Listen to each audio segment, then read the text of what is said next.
Hey guys, what's going on? Jeb here, and in today's video, we are going to be talking about the controversial bill up on Capitol Hill, talking about Bitcoin and cryptocurrencies, because as you guys know, an infrastructure bill is looking to pass the House and the Senate pretty soon, which will be spending $1 trillion on infrastructure, and one of the ways that the Congress wants to pay for this massive infrastructure bill is by implementing new taxation on cryptocurrency, or more particularly, exemplifying what the current tax structure is. We're going to be talking about all of this and more in today's video because major implications for the future of Bitcoin and cryptocurrency are on the table right now. And a lot of people are very upset. We're going to find out why. If you enjoyed today's video, make sure to smash that like button and make sure to subscribe to the channel. Without much further ado, guys, let's go ahead and dive right on into it.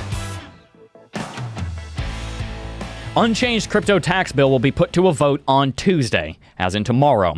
Senate talks regarding the controversial crypto provisions to the U.S. infrastructure bill have ended without any amendments, suggesting the original bill will be voted on come tomorrow. The provisions aim to raise $28 billion for infrastructure funding through expanding digital asset taxation and will impose broad third-party reporting requirements on any crypto firm deemed to be a broker. On Monday, Jake, general counsel of Compound Labs, tweeted that the United States Senate had voted 68 in favor and 29 against, ending the debate surrounding the provisions, halting discussions until Tuesday's final vote.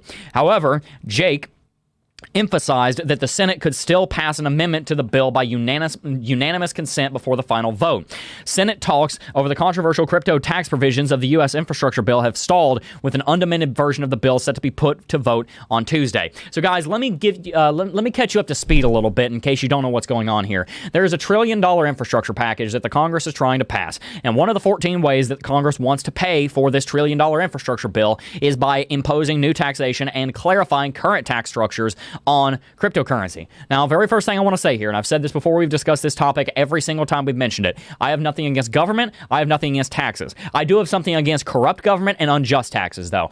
Unjust taxes are the taxes that are imposed in ways that we should not be taxed in whenever the government should already have enough tax money. The government shouldn't have to raise money to spend $1 trillion on infrastructure. They should have that money because it is the job of our federal government to do infrastructure. So why do they have to raise money for it? It's because there's no balanced budget. The other thing is, I have nothing against government and the idea of it. I do have something against a government that doesn't represent our best interests. Cryptocurrency is very clearly not being regulated in here and in these bills the way that it should be. And one of those things has to do with something that Elon Musk and Ben Armstrong of Coinbase both agree on. Weighing infrastructure bills tax provision, Tesla's Musk urges lawmakers weighing infrastructure bills tax provision not to pick crypto winners or losers. If we scroll down here, we can see this. Elon Musk urged lawmakers considering the Senate infrastructure bill's crypto tax provision not to pick technological winners or losers in cryptocurrency technology, in a tweet responding to Coinbase CEO Brian Armstrong on Friday.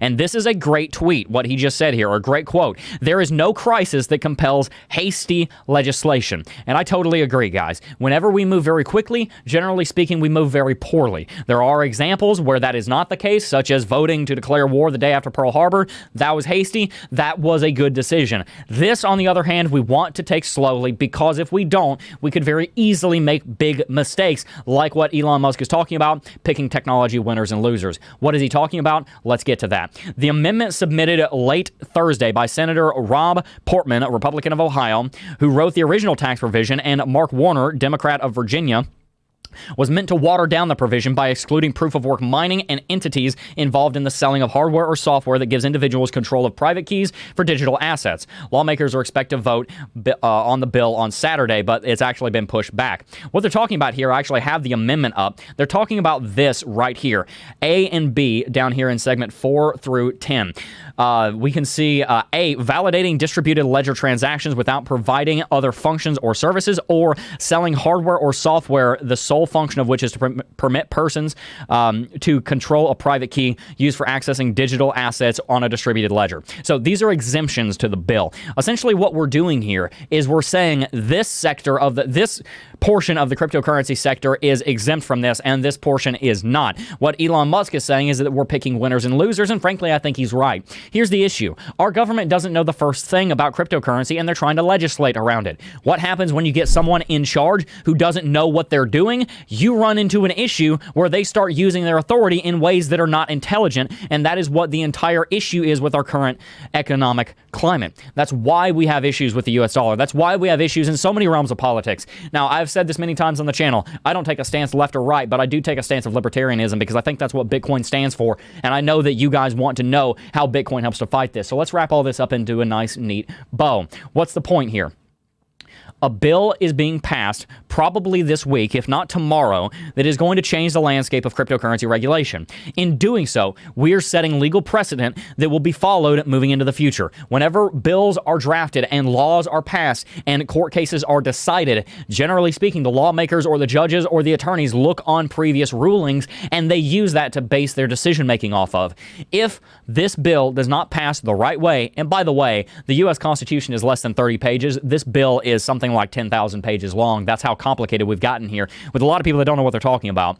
The issue is that if we don't set the correct precedent, it is going to have knock-on effects and we're going to be paying for it for the long run. Bitcoin is a very powerful technology. I don't think the U.S. government has power over it, but I do think Bitcoin has power over the U.S. government, and I think they know that, but we need to be very careful about what kind of regulation we let through. I encourage you to read this bill, as much of it as you possibly can, everything pertaining to Bitcoin and cryptocurrencies, and if you disagree with any part of it, do your civic duty. If you're in America, call your senator or your representative and tell them, hey, I don't agree with this. I am one of your constituents, and take part in the political process. We are very blessed to live in a democratized nation here in America. I understand only 40% of my audience is in America.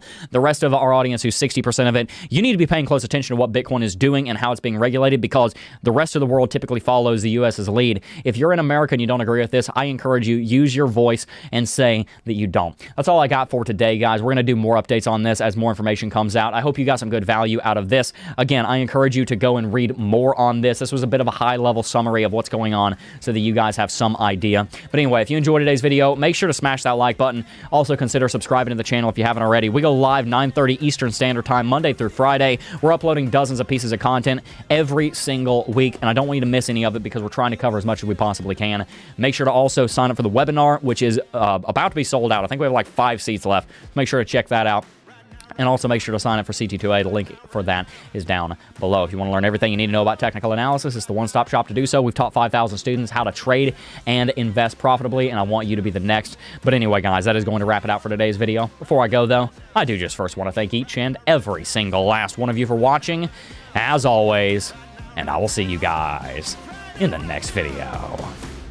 Peace.